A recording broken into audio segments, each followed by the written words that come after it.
I quickly made my way to the back room, away from the prying eyes of the audience.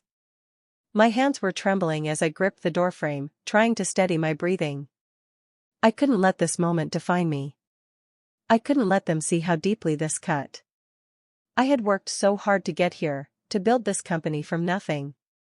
And now, in an instant, everything was crumbling. I was angry. Furious, even. But there was also a deep sense of betrayal. Who could have done this? Who had the power to manipulate something so real, something so tied to my identity? And worse, who would want to? I had always been a fierce advocate for my employees, for our clients, and for the industry itself. The idea that someone would take that and twist it into something cruel was unthinkable. The door opened behind me, and I spun around, startled. It was Sam, my right-hand woman, who had been with me since the early days of Reed Tech. She looked at me with concern, but there was something in her eyes that I couldn't quite read. "I'm so sorry, Vicky," she said quietly, her voice barely above a whisper. "We're trying to track down the source, but," she trailed off, clearly unsure of what to say next. I nodded, swallowing the lump in my throat. I know you're trying. But we need to fix this. Fast." I paced the room, my mind racing through the possibilities. Who would want to sabotage me this way? Who stood to gain from this? My thoughts immediately turned to competitors, people who had always resented Reed Tech's success, who would love nothing more than to see me toppled from the top. But no, this felt personal. It felt like someone who knew me, someone who wanted to hurt me deeply. Sam gave a small nod, and then hesitated. "There's something else you need to know, Vicky." Her voice was hesitant, and I could see the apprehension on her face. I turned toward her, eyes narrowing. "What is it?" Sam took a deep breath. "It's about the videos. We've tracked the IP addresses, and it's not coming from the outside, Vicky. It's from someone inside the company." I froze, my heart pounding in my chest. "Inside the company? Are you sure?" I asked, my voice almost cracking. I couldn't process what she was saying. "We're still tracing it back, but the trail is leading us here. It looks like it's coming from someone who's had access to the systems. Someone who knew exactly what they were doing." My mind spun. Who would do this to me? Who inside Reed Tech would betray me like this? I thought of all the people I had trusted, all the employees who had worked alongside me for years. But now, doubt clouded my every thought. Who had I misjudged? Who had I overlooked? Could it be someone from the upper management? I asked, my voice trembling with a mix of fear and disbelief. Sam shook her head slowly. "We don't know yet, but we'll find out. We're tracking it, and we'll get to the bottom of this." I nodded, trying to keep my composure. The anger was bubbling inside me, and I could feel the heat rising in my chest. This wasn't just an attack on my company, it was an attack on everything I had built. The trust one had cultivated over the years, the relationships I had forged, they all felt like they were slipping through my fingers. "Do whatever it takes to find them, Sam," I said, my voice cold. "Whoever did this will pay. I'll make sure of it." With that, Sam left the room to get to work. As I stood there alone, I took a deep breath, staring out the window into the city beyond. I could feel the weight of everything on my shoulders, but I wasn't going to let this define me. I had come too far to let it all fall apart now. I had to fight back. And I would. No matter what it took. Backstage, I sank into a chair, my legs barely holding me upright. The green room offered little relief, quieter, yes, but still buzzing with unease. Staff lingered nearby, pretending to shuffle papers and check equipment, but their eyes kept drifting toward me. My phone lay face up on the table, screen flashing nonstop with alerts and messages. The headlines had already broken: shock at Reed Tech Summit, CEO Victoria Reed caught in controversy. Just like that, my name was trending for all the wrong reasons. 30 minutes stretched into something torturous.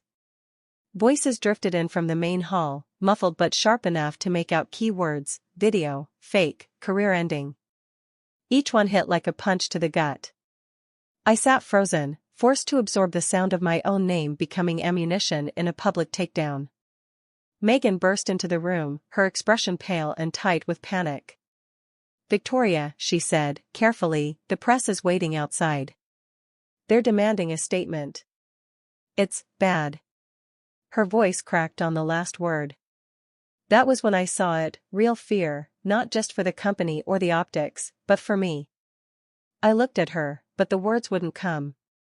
My mind raced, but no thought stuck. The next speaker was already being prepped for stage, and all I could do was sit there and wonder, can this be fixed? Or is it already over? What followed in the days ahead was nothing short of brutal. My name plastered across every tech blog, news site, and social platform. The public didn't just watch, it devoured the drama. Within 48 hours, investigators confirmed the footage was a deepfake, expertly crafted using advanced AI to look horrifyingly real. The proof was on my side. But truth doesn't travel nearly as fast as scandal. Some people never cared about the facts. One executive at a networking event summed up the sentiment perfectly: fake or not, where there's smoke, there's fire. The word stuck with me. Reed Tech's halls felt different too. My team smiled politely, offered support, but I could see it in their eyes. Hesitation. Doubt. Some wondered if I was a victim, or just someone whose skeletons hadn't been unearthed yet. Our investors started asking tougher questions. Clients paused contracts. My inbox overflowed with checking in emails that barely masked concern. Every message felt like another silent judgment. And yet, through all the noise, one thought haunted me most: someone did this on purpose. Someone wanted to destroy me, and almost succeeded. Two names rose to the top of that mental list, no matter how much I tried to shake them off. First, Nathan Cross, CEO of Cross Tech. My most relentless competitor. He never made a secret of his contempt for me, whether at industry panels, press events, or in subtle jabs disguised as compliments. Our firms had battled for clients more than once, and Nathan played dirty. I wouldn't put it past him to manufacture a scandal just to smear my name and poach what I'd built. Megan leaned in, the concern in her eyes sharpening into focus. "Okay, lay it on me. Who are the suspects?" I took a breath. "Nathan Cole and Diana Lewis." Her eyebrows shot up. "Nathan, I understand, he's your biggest competitor. But Diana? I thought that bridge was burned years ago." "It was," I said quietly. "But maybe she's still standing on the ashes." Megan frowned, thoughtful. "Let's break it down. Nathan's aggressive, sure, but he's also sloppy. If it were him, don't you think he'd want credit? He's not exactly known for subtlety." "Exactly my thinking," I said, leaning forward. "Which brings me to Diana. She's smart, controlled. If this deepfake was meant to slowly poison my reputation and sow doubt among investors, it's her kind of move. Psychological. Surgical." Megan nodded slowly. "And she'd know exactly where to hit you. She helped build Reed Tech. She'd know how to twist the knife." The room fell silent for a beat, the hum of the office faint behind the thick glass walls. "What if," Megan hesitated, chewing her bottom lip. "What if you're not looking at the whole board? What if it's not Nathan or Diana?" I blinked. "What do you mean?" "Well," she said cautiously, "what if someone else is using your past with them as a distraction? Someone who benefits from the drama, but has nothing to lose if they're caught." I stared at her, a chill creeping down my spine. "What if," she continued, "you're looking at the people you think would want revenge, but the real threat is someone inside?" The silence that followed was heavier than before. Suddenly, the deepfake didn't just feel like an attack. It felt like a warning. I spent the next few days preparing myself, mentally and emotionally. I had to be strategic. There was no room for emotional outbursts or rash decisions. This had to be calculated. I couldn't just accuse Nathan or Diana without proof. I needed to let them reveal themselves through their actions or words. First, I reached out to Diana. We hadn't spoken in years, but I knew how to get under her skin. I knew her well enough to recognize when she was hiding something. I kept the conversation casual, pretending that time had healed old wounds, but in the back of my mind, I was watching for any signs of guilt, any slip-up that would give me a clue. She was cordial, but distant. The conversation quickly became stale, and I could tell she wasn't interested in rekindling any kind of friendship. But she was good at hiding her emotions. She wasn't giving me anything. It was frustrating, but I couldn't let that show. Next, I turned to Nathan. The man had always been an open book, and I knew his ego would drive him to show his hand at some point. I invited him to lunch, something neutral, something that would allow us to talk without too much pressure. As I expected, Nathan was quick to take the bait. He was arrogant as always, but there was something in the way he spoke that caught my attention. He was asking too many questions about the company, about how I was dealing with the current crisis. It wasn't out of concern, it was out of curiosity, almost like he was probing for weaknesses. At one point, he casually mentioned how easy it was to discredit someone in the digital age, as if testing the waters to see if I was aware of how deep the rabbit hole could go. His tone was light, almost playful, but I saw the glint in his eyes. He was enjoying this. I couldn't be sure, but in that moment, I realized that Nathan wasn't as clueless as he let on. The subtle manipulation, the way he tried to sound like he was just another concerned business rival, it made my blood run cold. But it wasn't enough. Not yet. He could be talking out of his own bitterness, or maybe he was just trying to make me think it was him. He'd always been good at playing mind games. That evening, I sat down with Megan again, recounting my interactions. Nathan's definitely playing games, but I still don't know if he's the one behind this, I said, frustrated. Diana, she's not giving me anything, but it's like she's waiting for me to make the first move. Megan was quiet for a moment, her fingers tapping the edge of her coffee cup as she thought. Finally, she spoke. You need to push harder, Vicky. Both of them have something to lose, but they're playing their cards close to their chest. If it's Diana, she'll slip up when you press her, and if it's Nathan, well, he's arrogant enough to make a mistake. I knew she was right. But I couldn't afford to make a move too soon. I needed them to feel comfortable, to think I was just playing along. It was all a matter of patience. In the following days, I kept up the facade, but I made sure to be more strategic. I dropped hints about the severity of the situation, letting both Nathan and Diana know how much was on the line. If either of them were responsible, they needed to feel the pressure. I waited for a response, knowing that one of them would crack eventually. It wasn't long before I got a message from an anonymous source, someone in the company who had been close enough to the inner workings to give me some insight. They told me about a conversation between Nathan and a few associates, where he had been overheard bragging about getting back at me. That was it. I finally had my answer. I wasn't sure whether to feel victorious or betrayed. But at that moment, I knew what I had to do. I couldn't let Nathan destroy everything I'd built, everything that had cost me so much. It was time to play my final hand. The infamous video? Diana replied, her tone laced with icy amusement. Hard to miss, really. It's been making the rounds like wildfire. The internet never sleeps, especially when there's blood in the water. I ignored the jab. I'm calling because I know you still have connections. You were in the room when we signed the last AI ethics partnership. You've worked with the same media consultants. If you've heard anything at all, I need to know. There was a pause on the line. I could hear her draw in a slow breath. You think I had something to do with this? I think someone went out of their way to destroy me in the most public way possible, I said, my voice steady. And it just so happens that the tech behind this video is something you specialized in before you left Reed Tech. Her laugh was soft, almost pitying. Still so direct. I almost missed that. But no, Victoria, I didn't do this. If I wanted revenge, I wouldn't be this sloppy. I'd come for your board seats, not your name. You know me better than that. I used to, I said carefully. but people change. Especially when you feel betrayed. You did betray me, she snapped, her composure slipping. Don't pretend otherwise. I gave everything to that company. You took the credit and left me behind when it suited you.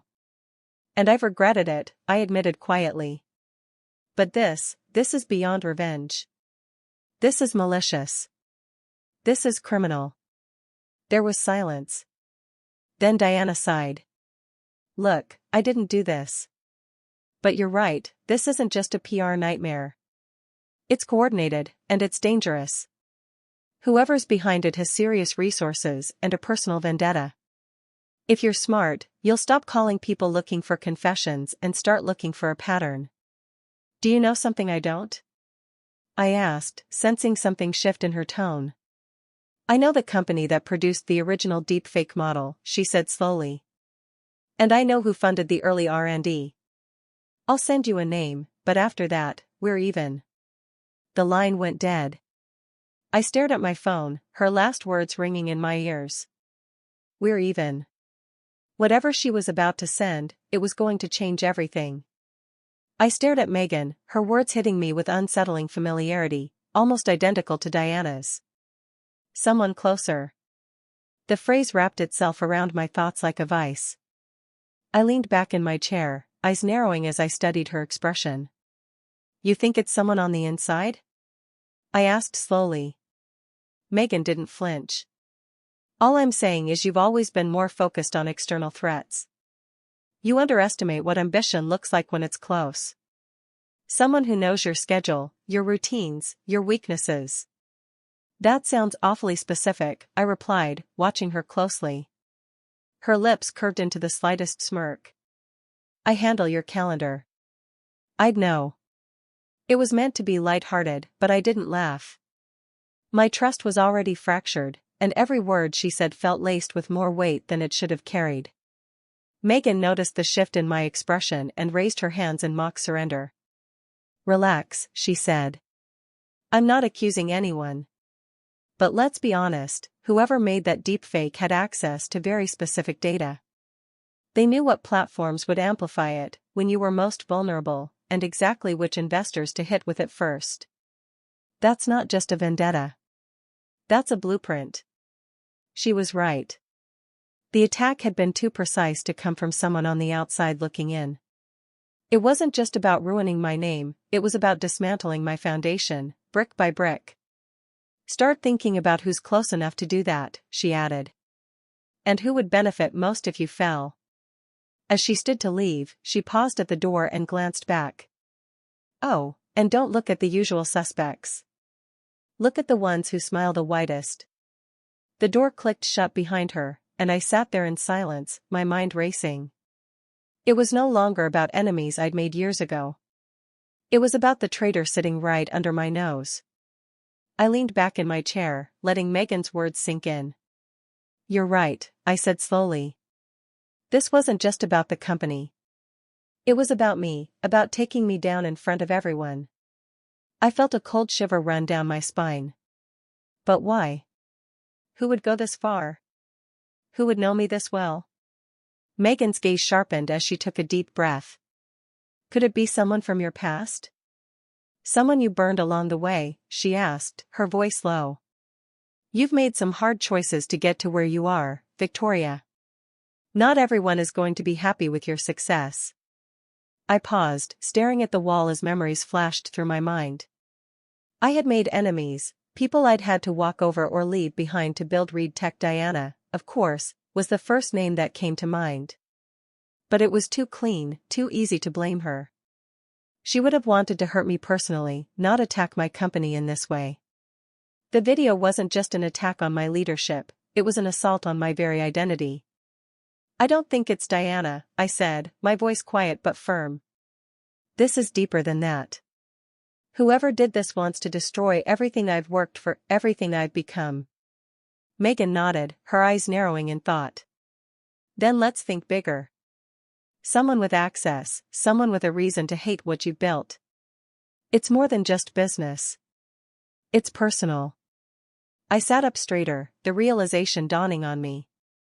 It could be someone from inside the company. But how? We've been running everything tight. I haven't made any enemies inside Reed Tech, not the kind who would do this. People change, Megan said with a knowing look. You know that better than anyone. I frowned. She was right. There were people who had worked their way up in Reed Tech who I had pushed aside, people who had been close to me, but now they were nothing more than shadows.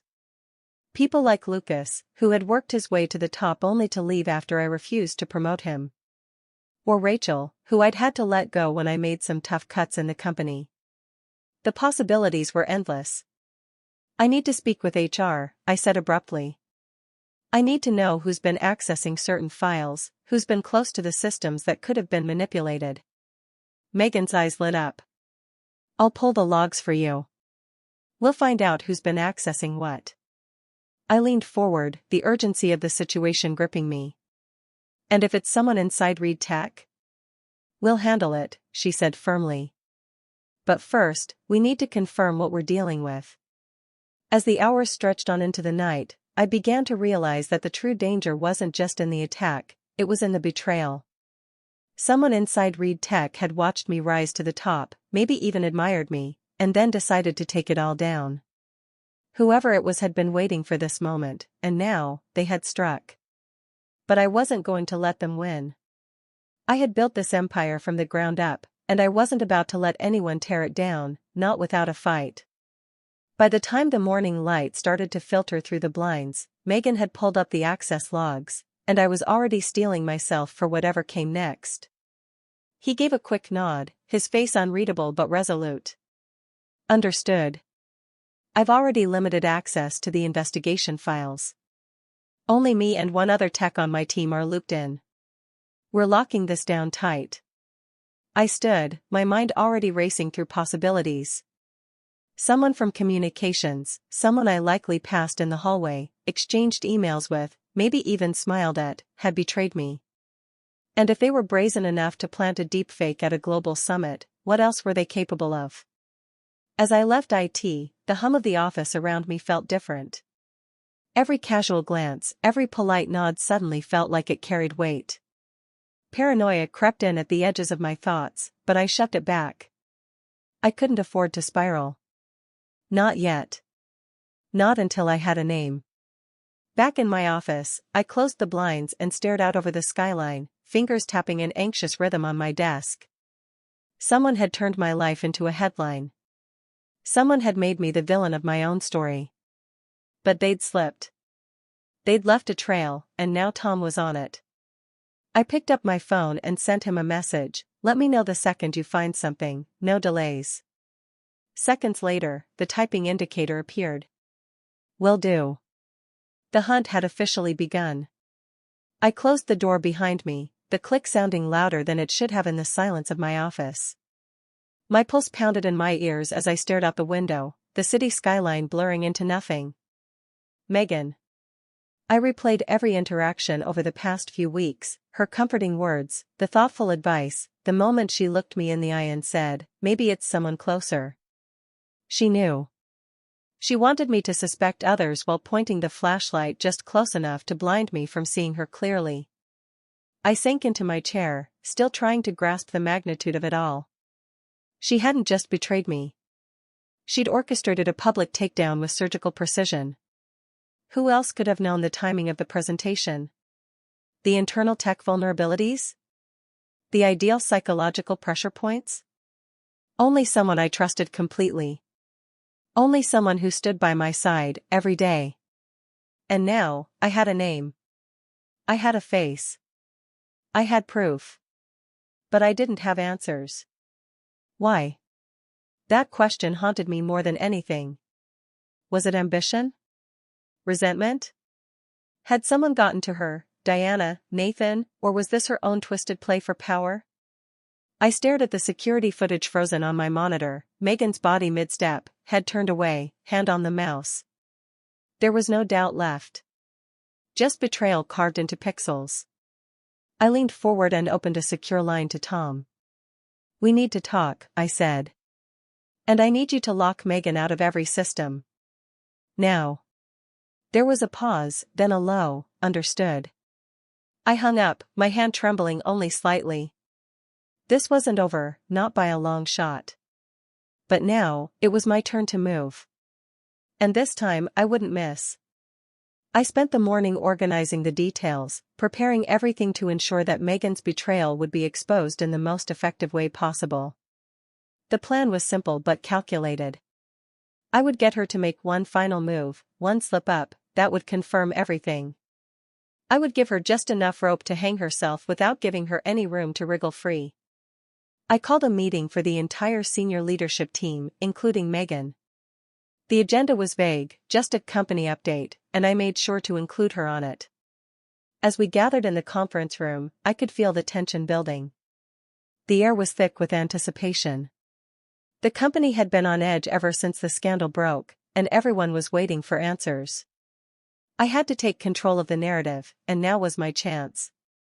Megan sat across from me, her usual confident posture now tinged with a hint of unease that I hadn't seen before. She still didn't know that I knew it was her. The thought of her sitting there, clueless about the trap I had set for her, gave me a strange sense of satisfaction. I gave a quick introduction, setting the tone for the meeting. Before we dive into the details of our current situation, I began, my voice calm and steady. I want to remind everyone how important integrity is to the success of Reed Tech. We've built this company on trust, transparency, and hard work. That's why it's crucial that we address something head-on today. I saw Megan's eyes narrow, but she remained quiet. The others, too, were waiting for the bombshell, no doubt wondering where I was going with this. I turned to the screen behind me, pulling up a file labeled Internal Security Audit. As part of the investigation into the recent breach, we've been looking through access logs and systems, I continued. We discovered some troubling discrepancies. I paused for effect, allowing the weight of my words to hang in the air. The room was dead silent. Megan, I said, turning to her directly, it seems that some sensitive information was accessed and manipulated by someone within the company. And as we've reviewed the logs, there's a clear trail leading back to one of our own team members. Megan shifted uncomfortably in her seat, but she kept her face neutral. Are you accusing me of something? She asked, her voice tight, a touch of defensiveness creeping in. I'm not accusing anyone just yet, I said calmly, watching her closely. But the evidence points to you. And now, it's time for you to explain why you've been accessing confidential files without authorization and manipulating company data for personal gain. The room gasped, and I could see Megan's carefully maintained composure crack. She opened her mouth, but the words caught in her throat. I don't know what you're talking about, she muttered, though there was a tremor in her voice now. Let's make it clear, then, I said, pulling up the video footage from the security system. It was the clincher, the undeniable proof. The video showed Megan entering a restricted area, accessing sensitive files, and transferring data. The whole thing was documented. There was nowhere for her to hide now. The silence that followed was deafening. Megan's face turned pale, her eyes darting around the room, looking for any escape. But there was none. I had her. You've been working behind my back, Megan, I said softly, my voice laced with a quiet fury. You manipulated the information to frame me, to take me down. You thought you could destroy Reed Tech, ruin everything I built. You underestimated me. Megan stood up abruptly, knocking over her chair. Her hands were shaking as she tried to speak, but the words didn't come.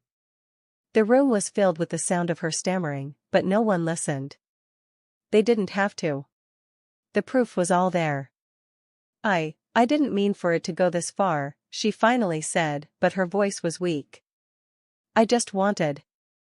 You just wanted revenge, didn't you? I interrupted, my anger boiling over. You wanted to destroy everything I've worked for because of some personal vendetta. You wanted to be in my place, to take what I've earned. But it's over now. And you're done. The rest of the leadership team sat there, stunned, as I turned to the door. Security will escort you out, I said, my voice final. You betrayed us all, Megan.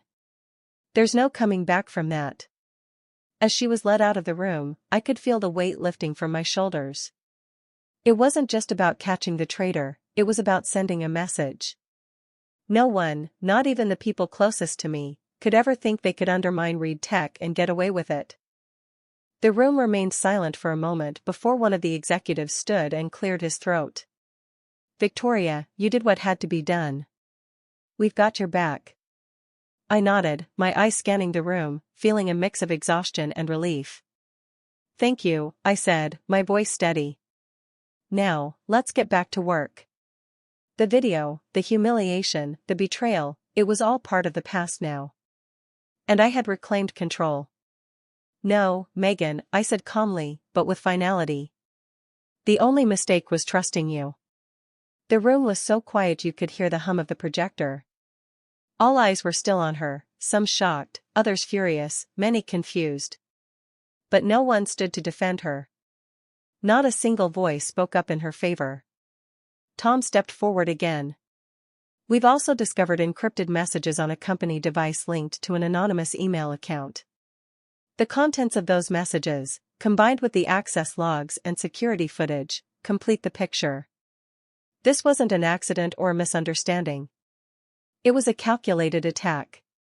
Megan's eyes darted between Tom and me, searching for any sign of doubt. Finding none, she took a shaky breath and turned toward the audience. "You all think I'm the villain? After everything I've done for this place?" I didn't answer. I didn't need to. The silence spoke louder than words. Security, already discreetly stationed near the exits, approached. Megan looked back at me one last time, her face now unreadable. Without a word, she walked between them, her heels clicking sharply against the floor as they escorted her out. I turned back to the crowd. "I know this has been a difficult time," I said, letting the weight of the moment settle. "Trust was broken, not just mine, but all of yours as well. But what makes Reed Tech strong isn't just our technology, it's our resilience, our transparency, and our people.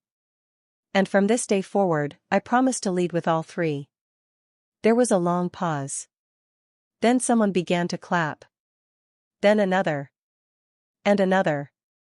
Until the room erupted in applause, not thunderous or celebratory, but steady, resolute. Like a company choosing to move forward, together. When I stepped down from the podium, I didn't look back. There would be time to rebuild, time to heal. But the reckoning was over. And I was still standing. Tom gave a subtle nod, confirming that security had already been alerted. Within minutes, 2 uniformed officers entered the room, their presence reinforcing the gravity of the moment. Megan didn't look up as they approached. She didn't resist when they asked her to stand, didn't protest when they led her away. The door closed behind them with a finality that echoed through the room like a gavel hitting wood. Silence lingered. I turned to the rest of the team, their faces still registering shock, betrayal, confusion. These were my people, engineers, developers, strategists, who had poured their hearts into Reed Tech. They deserved to know that their work, their trust, still mattered. "What happened here is a breach of our values," I said calmly. "But it will not define us. We move forward with transparency, with resilience, and with a renewed commitment to protecting the integrity of what we've built." I paused, scanning their faces. "If anyone has concerns, about culture, leadership, anything, I want you to bring it forward. I can't promise I'll fix everything overnight, but I can promise I'll listen. And I'll act." A few people nodded. Others looked down, processing. Tom gave me a small, approving glance. Later that evening, after the building had emptied out and the news of Megan's arrest had no doubt begun to ripple through our professional circles, I stood in my office alone, staring out at the city lights. I wasn't angry anymore, not really. I was tired. Tired, but clear. Megan had let envy consume her. And in doing so, she lost herself. But I wouldn't lose mine. Tomorrow, I'd get up. I'd walk into the boardroom. And I'd keep leading, because Reed Tech deserved nothing less. And because I had finally earned, without question, the one thing that had eluded me for so long. Respect born not from survival, but from rising. The next few days were surreal, as I adjusted to the reality of Megan's betrayal. It was everywhere: the headlines, the podcasts, the social media posts. Read Tech Scandal: Assistant Sabotages CEO with Deepfake was the title of one major article. Another screamed, Betrayal at the top: How Envy Almost Toppled Victoria Reed. Her face and name plastered all over news outlets, dissected and condemned by people who had no idea what it felt like to be stabbed in the back by someone you trusted. I didn't need the media frenzy to confirm what I already knew. Megan's ambitions had driven her to destroy her own career and reputation. The public exposure of her actions was more than enough punishment. I didn't press charges, though, even though I felt a rush of anger each time I thought of what she'd done. Part of me wanted the satisfaction of seeing her face the consequences in a courtroom, but the other part, the part that had built Reed Tech from the ground up, wanted closure. Dragging it out in court wouldn't bring me peace. Megan had already destroyed herself, I didn't need to add to it. The employees at Reed Tech rallied around me, offering their support. There was an overwhelming sense of relief in the office now that the culprit had been identified. I had always told my team that integrity was the foundation of everything we built, and now it was up to me to show them that it wasn't just a slogan, it was something I truly believed in. Investors, initially wary, began reaffirming their trust in the company. Slowly but surely, the cloud of suspicion lifted, and I could focus again on rebuilding the public trust. The damage was done, but we could recover. We had to. I called both Nathan and Diana. It was important to me to apologize for the way I'd wrongly accused them. I'd allowed my personal history with both of them to cloud my judgment. Surprisingly, both accepted my apology with grace. There was no bitterness, just a quiet understanding that sometimes, the people you trust most can betray you in ways you never expect. It was a small but significant step in clearing the air, and it gave me a sense of peace that I hadn't realized I needed. As for Megan, she had gotten exactly what she wanted. Attention. Her face was everywhere, but it wasn't in the way she'd hoped. Instead of being celebrated, she was condemned. Her name would forever be tied to a betrayal that cost her everything: her job, her reputation, her career. It wasn't the kind of fame she had dreamed of. I couldn't afford to dwell on her anymore. The company I built, the team I trusted, and the future I was shaping were far more important than the shadows of Megan's actions. I had too much to do, too much to rebuild. And I would. I would rise from this stronger than before, leaving the mistakes of the past behind me and focusing on the future ahead. For the first time in a long while, I felt the weight of everything settle, and in its place, a sense of calm determination took hold. The lesson was harsh, but it was necessary.